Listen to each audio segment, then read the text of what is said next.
राख राख झालं खळ पेटली सुडी, पुन्हा जीव पेरलाया बरडावरी। पोट अन पाठ झाली एक ही जरी, काळजात आली नाही कधी फितुरी। निखाराची वाट ही जरी, उधळीन जीव तुझ्या पायी रमानसा, उधळीन जीव तुझ्या पायी, उधळीन जीव तुझ्या पायी रमानसा, उधळीन जीव तुझ्या पायी। पुराच्या परिस्थितीचा आढावा टिंबावरचा दुपारी घेतला आणि खरी वस्तुस्थिती बघायला पंचगंगेच्या काठावरती येत असताना पाणी सतत वाढत चाललं। पाणी रात्रीचा वाढेल अशा पद्धतीची परिस्थिती या ठिकाणी दिसते। पाऊस सुद्धा सगळ्या परिसरामध्ये वाढतच चाललाय।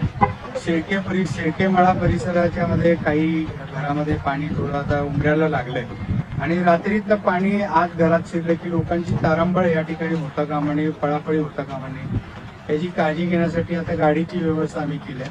गाड्याच्या माध्यमातून आता स्थलांतर आता कुठे शाळेत असू दे, बाकीच्या ठिकाणी आम्ही त्याचं स्थलांतर करायचं आम्ही त्या ठिकाणी चालू केलेलं।